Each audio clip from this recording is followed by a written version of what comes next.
Assalamualaikum warahmatullahi wabarakatuh. Perkenalkan, kami dari kelompok 6 akan membahas mengenai polinomial orde tinggi. Di sini saya Dewi Wulansari bersama rekan saya Ibu Alfi Nur Fitriah. Kami mengambil referensi dari buku yang berjudul The Mathematics That Every Secondary School Math Teacher Needs to Know by Alan Sultan and Alice F. Arts. Dan kami juga mengambil sumber referensi lain dari internet. Di sini saya akan menjelaskan bagian pertama, selanjutnya akan dilanjutkan oleh rekan saya Bu Alfi. Baik, untuk chapter yang pertama, di sini kami menjelaskan 3 chapter, yaitu 3.71 sampai dengan 3.73. Di sini untuk yang 3.71 yaitu mengenai persamaan kubik. Persamaan kubik ini bentuk umumnya adalah AX pangkat 3 plus BX pangkat 2 plus CX plus D sama dengan 0. Dengan A tidak boleh sama dengan 0. Nah, di sini untuk cara penyelesaian dari bentuk umum ini yaitu pertama, periksa apakah persamaan kubik Anda memiliki konstanta. Sebagaimana dinyatakan di atas, bentuk persamaan kubik adalah AX pangkat 3 plus BX pangkat 2 plus CX plus D sama dengan 0. B, C, dan nilai D bisa jadi 0 tanpa mempengaruhi bentuk persamaan kubik ini. Hal ini pada dasarnya berarti bahwa persamaan kubik tidak harus selalu menyertakan nilai BX kuadrat, CX, ataupun D untuk bisa menjadi sebuah persamaan kubik. Untuk mulai menggunakan cara yang cukup mudah dalam memecahkan persamaan kubik ini, periksalah apakah persamaan kubik tersebut memiliki sebuah konstanta atau nilai D. Jika persamaan kubik tersebut tidak memiliki konstanta atau nilai D, maka kita dapat menggunakan persamaan kuadrat untuk mencari jawaban dari persamaan kubik setelah melakukan beberapa langkah perhitungan. Jadi difaktorkan nilai X dari persamaan kubik karena persamaan kubik tersebut tidak memiliki nilai konstanta, maka semua komponen di dalamnya memiliki variabel X. Hal ini berarti nilai X ini dapat difaktorkan keluar dari persamaan untuk menyederhanakannya. Lakukan langkah ini dan tulis ulang persamaan kubik tersebut dalam bentuk A dalam kurung AX kuadrat plus BX plus C. Nah, sebagai contohnya di sini misalkan ada persamaan kubik 3x pangkat 3 plus min 2x pangkat 2 plus 14x sama dengan 0. Nah, dengan memfaktorkan suatu variabel x dari persamaan ini, maka kita akan mendapatkan persamaan, jadi x-nya dikeluarin ya, x dalam kurung 3x pangkat 2 ditambah min 2x ditambah 14 sama dengan 0.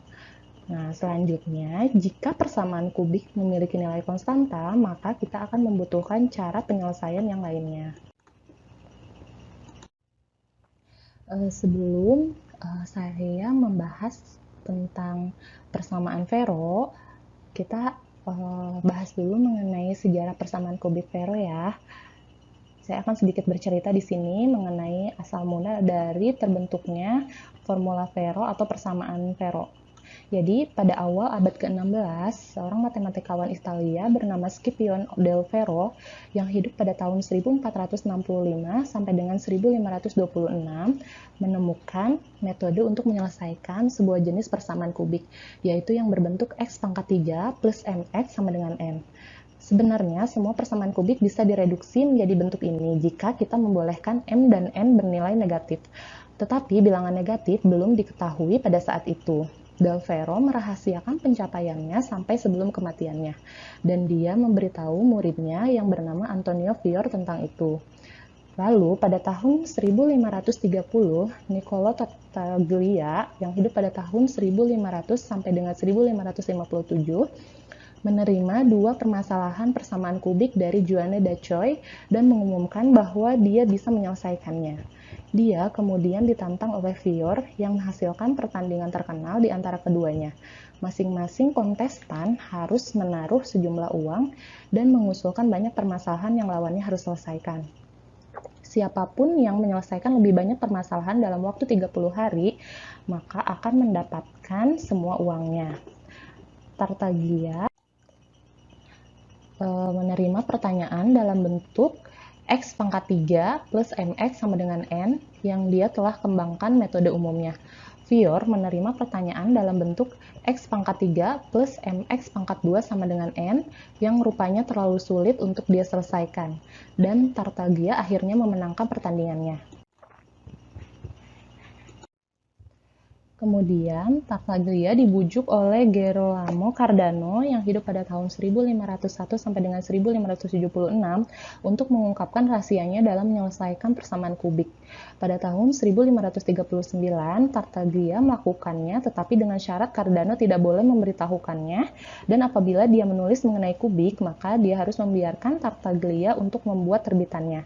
Beberapa tahun kemudian, Cardano mempelajari tentang karya Del Ferro dan menerbitkan metode Del Ferro dalam bukunya yang berjudul Ars Magna pada tahun 1545. Jadi, Cardano memberikan Tartaglia 6 tahun untuk menerbitkan hasilnya, dengan kredit diberikan kepada Tartaglia untuk menyelesaikannya sendiri. Janji Cardano kepada Tartaglia mengatakan bahwa dia tidak akan menerbitkan hasil pekerjaan Tartaglia, dan Cardano merasa dia menerbitkan hasil pekerjaan Del Ferro, jadi perjanjiannya tidak dilanggar. Meskipun begitu, ini menyebabkan Cardano mendapatkan tantangan dari Tartaglia yang Cardano tolak. Tantangannya akhirnya diterima oleh murid Cardano yang bernama Lodovico Ferrari yang hidup pada tahun 1522 sampai dengan 1565. Ferrari mendapatkan hasil yang lebih baik daripada Tartaglia dalam pertandingan mereka, dan akhirnya Tartaglia kehilangan gengsi dan pendapatannya. Cardano memperhatikan bahwa metode Tartaglia terkadang perlu melibatkan akar kuadrat dari bilangan negatif. Dia bahkan memasukkan sebuah penghitungan bilangan-bilangan kompleks tersebut dalam Ars Magna, tetapi dia tidak benar-benar memahaminya. Rafael Bombelli mempelajari masalah ini secara rinci dan dianggap sebagai penemu bilangan kompleks. Nah, selanjutnya, saya akan menjelaskan mengenai Ferro's formula. Jadi, progres pertama dalam memecahkan kubik ini dibuat oleh ahli matematika yang bernama Scipione del Ferro, yang tadi sudah dijelaskan ya. Dia tidak menyelesaikan persamaan kubik umum, melainkan memecahkan apa yang disebut depres kubik. Depres kubik ini berbentuk X pangkat 3 plus PX sama dengan Q. Kita di sini akan tulis persamaan pertama ini sebagai persamaan 3.11 ya, atau 3.11. Nah, depres kubik ini berarti istilah X hilang. Akan ditunjukkan bahwa persamaan ini memiliki hanya satu solusi nyata. Seperti yang dikatakan Ferro, yaitu persamaan ini hanya memiliki satu solusi nyata dan berbentuk X sama dengan U plus V, di mana 3 UV plus P sama dengan 0. Kita tulis di sini sebagai persamaan 3.12. Dan U pangkat 3 plus V pangkat 3 sama dengan Q, kita tulis di sini sebagai persamaan 3.13. Untuk melihat bahwa X sama dengan U plus V menyelesaikan persamaan X pangkat 3 plus PX sama dengan Q dalam kondisi persamaan 3.12 dan 3.13, kita substitusikan X sama dengan U plus V ini, yang sebelah sini tadi ya, ke ruas kiri dari persamaan ini untuk mendapatkan U plus V pangkat 3 plus P U plus V. Kita boleh tulis di sini sebagai persamaan 3.14. Ini tadi kita mensubstitusikan yang U plus V ini ya ke dalam persamaan yang ini ya, yang 3.11 tadi ya, yang X pangkat 3 plus PX sama dengan Q. Nah, jadi kita dapatkan persamaan 3.14. Sekarang kita akan menunjukkan bahwa ini sama dengan Q. Ruas kanan persamaan 3.13, dan dengan demikian X sama dengan U plus V menyelesaikan persamaan tersebut. Sekarang kita tahu bahwa U plus V pangkat 3 itu kan bisa diuraikan ya, jadi sama dengan U pangkat 3 plus V pangkat 3 plus 3 UV dalam kurung U plus V. Sekarang kita coba perluas dan periksa. Saat persamaan 3.14 diperluas, maka kita akan mendapatkan U dalam kurung U plus V pangkat 3 ditambah P dalam kurung U plus V. Jadi kita akan jabarkan ke bawah ya, sama dengan U pangkat 3 plus V pangkat 3 plus 3 UV dalam kurung U plus V, ini yang tadi kita udah jabarkan di atas ini ya, lalu ditambah P dalam kurung U plus V. Yang dengan memfaktorkan U plus V menghasilkan, kita bisa buat seperti ini ya. Jadi sama dengan U pangkat 3 plus V pangkat 3 ditambah U plus V dalam kurung dikali 3 UV plus P. Jadi kita tinggal ubah dari ini ke sini ya. Lalu sekarang kita akan menggunakan persamaan 3.13 dan 3.12, maka diperoleh tadi persamaan 3.13 itu kan mengatakan bahwa U pangkat 3 plus V pangkat 3 sama dengan Q. Berarti kan kita bisa ubah dengan Q di sini ya.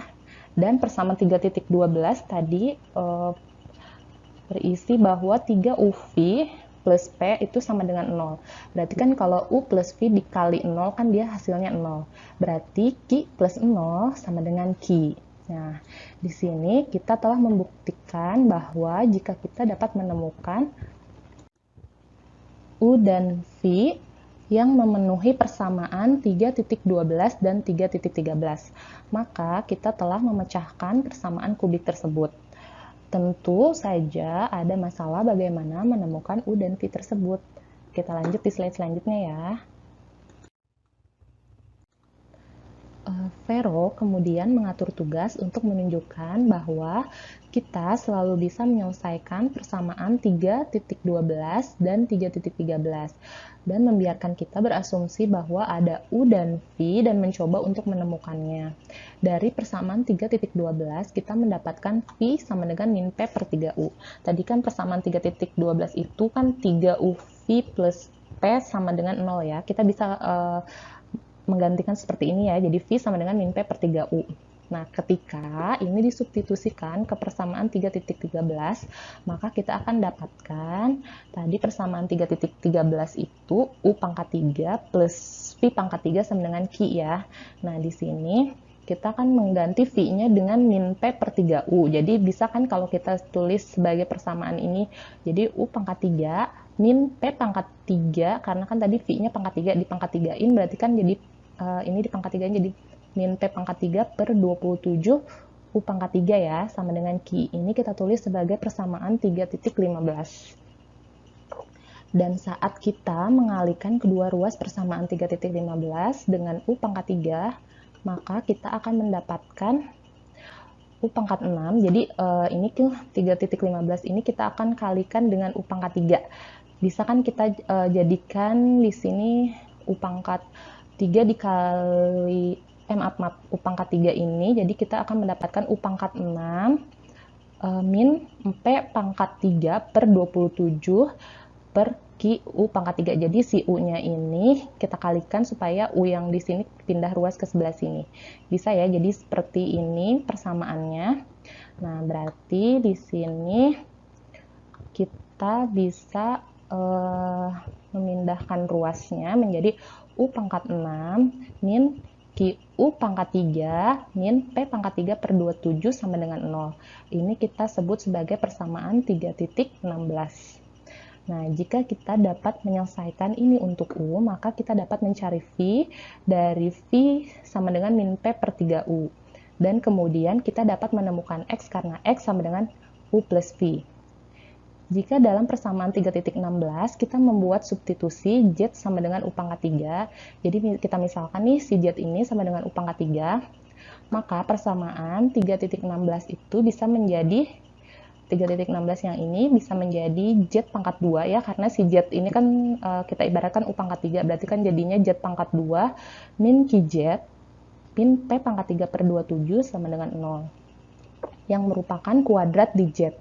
Jadi karena ini sudah menjadi persamaan kuadrat, kita bisa menggunakan rumus kuadrat untuk mendapatkan Z sama dengan Q plus minus akar Q kuadrat plus 4P pangkat 3 per 27 per 2. Ini kita menggunakan rumus persamaan kuadrat yang ABC itu ya, yang min B plus minus akar dari B kuadrat plus 4AC per 2A. Jadi terbentuk seperti ini ya. Karena Z sama dengan U pangkat 3, maka kita dapatkan, jadi si Z ini kan tadi sama dengan U pangkat 3, kita bisa kan di sini menuliskan jadi U pangkat 3 sama dengan Q plus minus akar dari Q kuadrat plus 4P pangkat 3 per 27 dibagi 2. Maka U sama dengan akar pangkat 3 Q plus minus akar Q kuadrat plus 4P pangkat 3 per 27 dibagi 2. Kita bisa tuliskan di sini sebagai persamaan 3.17. Sekarang dari persamaan 3.13, tadi persamaan 3.13 itu U pangkat 3 plus V pangkat 3 sama dengan Q ya. Kita kan bisa menuliskan seperti ini ya. Jadi V sama dengan akar pangkat 3 Q min U pangkat 3. Lalu kita substitusikan persamaan 3.17.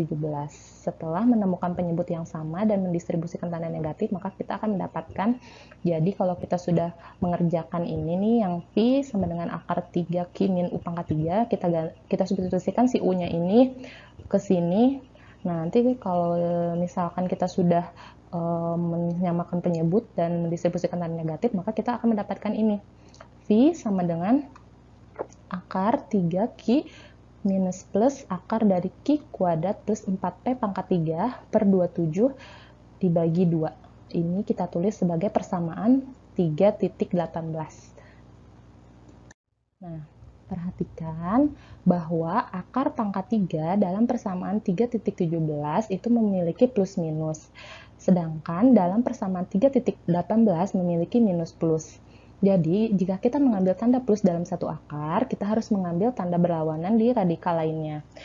Maka, karena kita kembali ke tadi ya, persamaan yang awal itu yang karena X sama dengan U plus P, kita dapatkan di sini bahwa X sama dengan U-nya itu kan tadi ya, sudah kita dapatkan akar 3 Q plus minus akar Q pangkat 2 plus 4P pangkat 3 per 27 dibagi 2 ditambah akar 3 Q minus plus akar Q kuadrat plus 4P pangkat 3 per 27 dibagi 2. Ini kita tulis sebagai persamaan 3.19.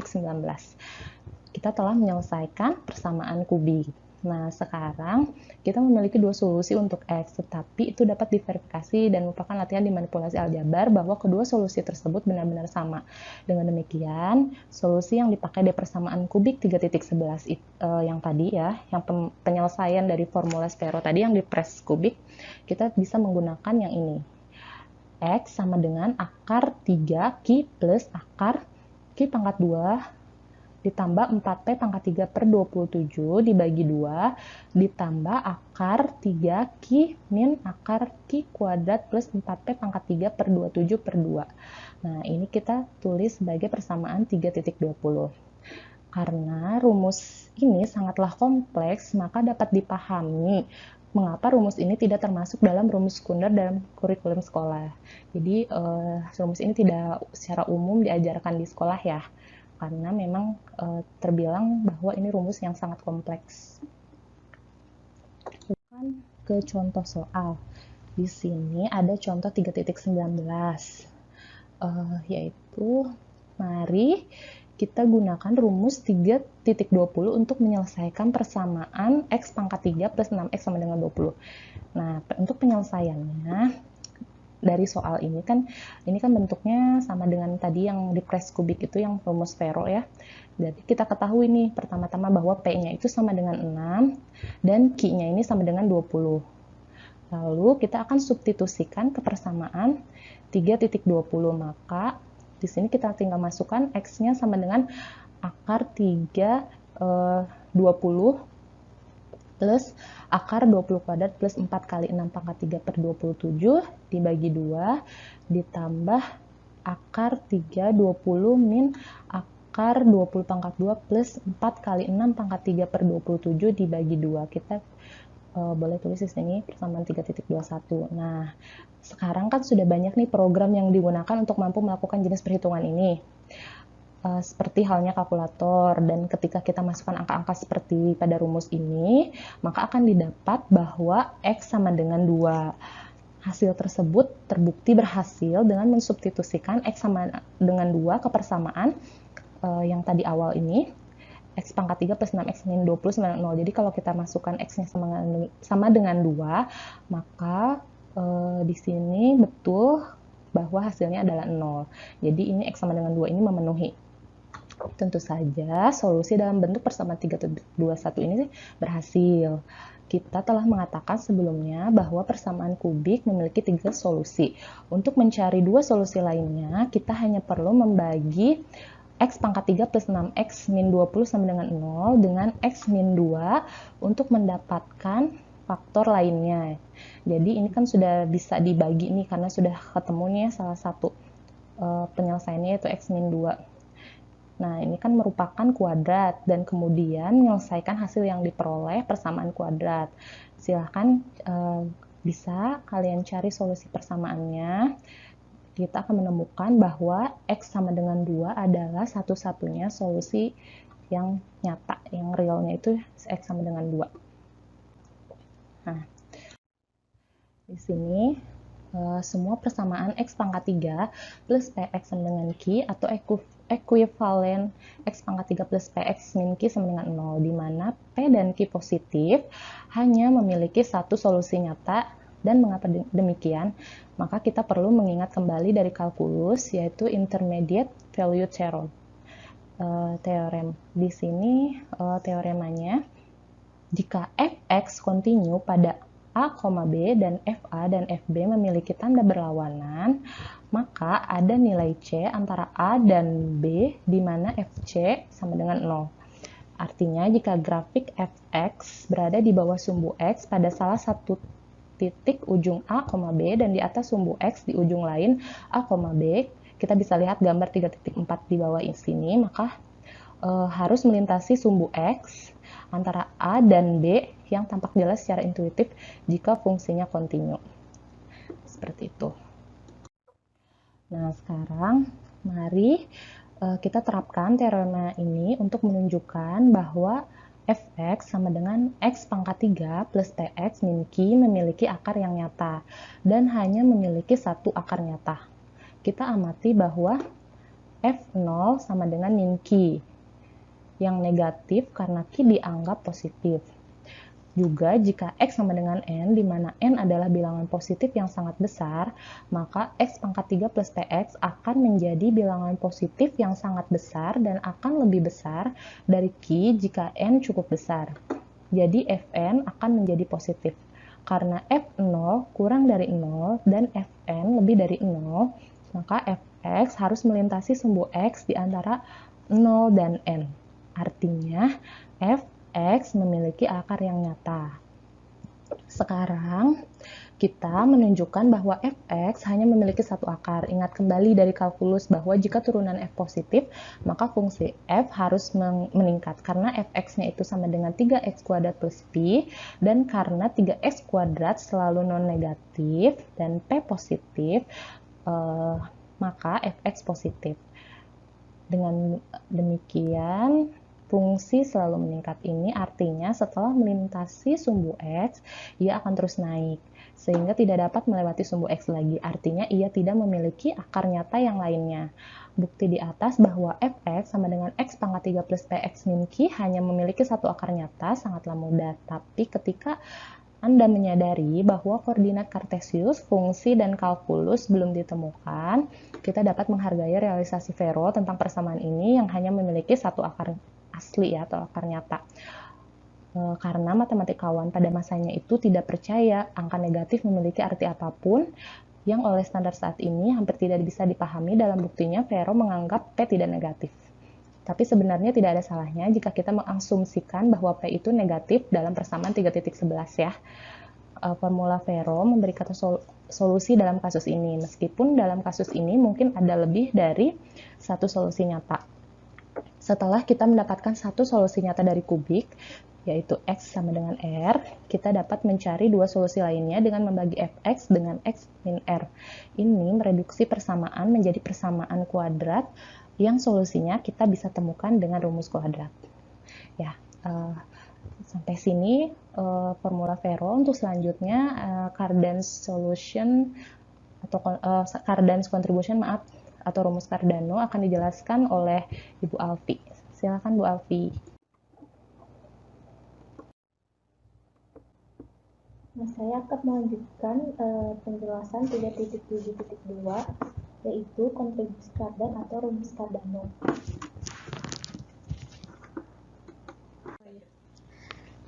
Baik, kita lanjutkan ke rumus Cardano atau kontribusi Cardano.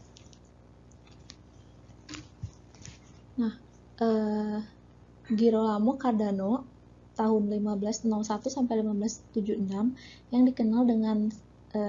dikenal sebagai Cardano membuat langkah kunci dalam memecahkan persamaan kubik.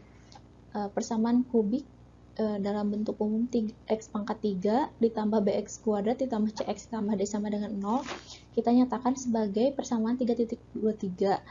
Kemudian dia menemukan jika kita mensubstitusikan x sama dengan y min b per 3 dalam persamaan 3.23,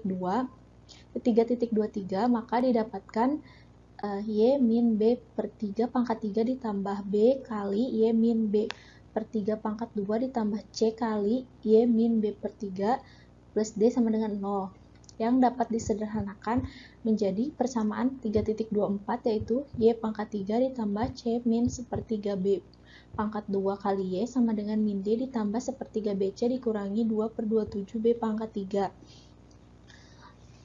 Pernyataan ini dapat dinyatakan dalam bentuk y pangkat 3 ditambah py ditambah q, di mana p itu sama dengan c min sepertiga b kuadrat dan q sama dengan min d sepertiga ditambah sepertiga bc dikurangi 2 per 27 b pangkat 3.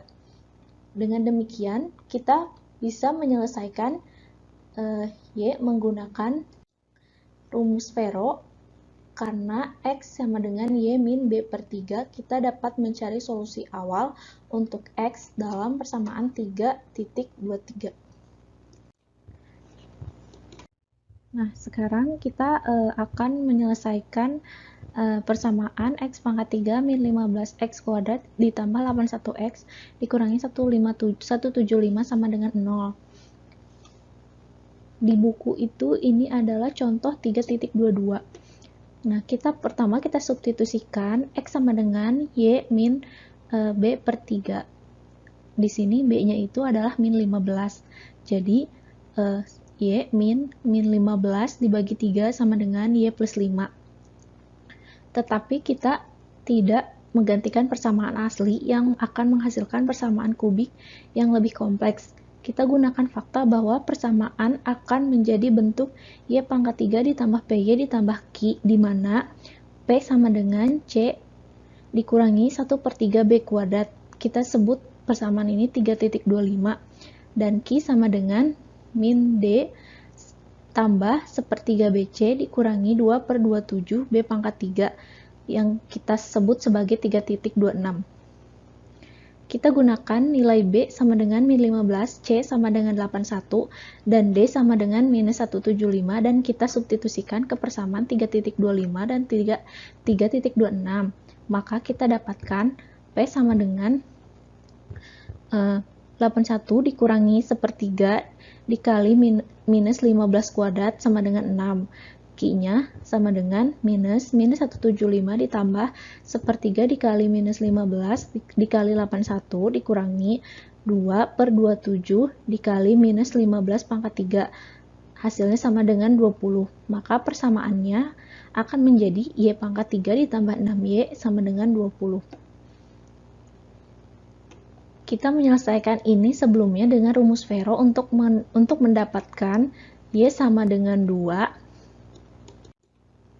Lihat contoh 3.19 dan dengan demikian x sama dengan y tambah 5 sama dengan 7. Untuk dua solusi lainnya kita bisa mencari dengan rumus persamaan kuadrat. Lanjut ke 3.7.3 persamaan derajat 4 dan derajat lebih tinggi. Bentuk umum persamaan derajat 4 adalah AX pangkat 4 ditambah BX pangkat 3 ditambah CX kuadrat ditambah DX plus C sama dengan 0. Sejak perkembangannya, penyelesaian persamaan ini sangatlah rumit. Kami tidak membahasnya di sini. Kesulitan rumus membuatnya terlalu sulit bagi siswa menengah untuk belajar. Tetapi sebaiknya guru mengunjungi situs http://www.calculus.org quartic.html untuk mempelajari beberapa detail metode ini. Walaupun rumus ini sulit, tetapi kita dapat menggunakan program perangkat lunak komputer yang menghasilkan persamaan derajat 4 ini.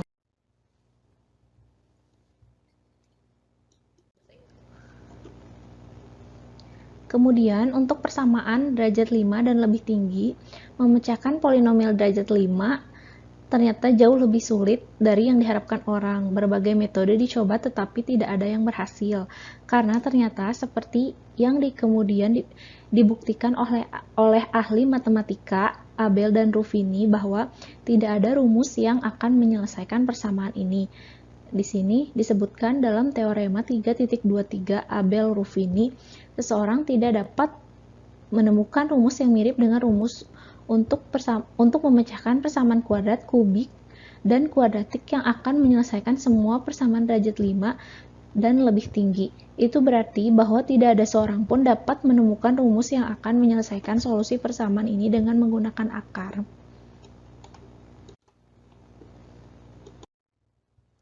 Bukti teorema ini melibatkan salah satu aplikasi pertama teori grup dan hasil yang sangat canggih. Kita dapat menghubungi situs wikipedia.org wiki Abel-Ruffini theorem untuk mempelajari lebih lanjut teori ini. Teorema terakhir ini tidak mengatakan polinomial derajat lebih tinggi tidak bisa diselesaikan. Kita dapat melakukannya dengan berbagai metode, tetapi tidak ada formula seperti rumus kuadrat yang dapat digunakan untuk menyelesaikan persamaan ini. Jadi hingga abad ke-20 ketika kalkulator grafik muncul, memecahkan polinomial derajat 5 atau lebih tinggi sulit dan dalam banyak kasus tidak mungkin. Bahkan dengan kalkulator ini solusinya tidak selalu tepat. Namun, ada satu metode yang sangat bagus untuk menyelesaikan persamaan ini, dikenal dengan metode Newton-Raphel. Tanpa komputer, bagaimanapun metodenya bisa jadi mustahil, padahal teknologi memainkan peran penting dalam solusi persamaan. Sekian penjelasan dari kelompok kami. Kurang lebihnya kami mohon maaf. Assalamualaikum warahmatullahi wabarakatuh.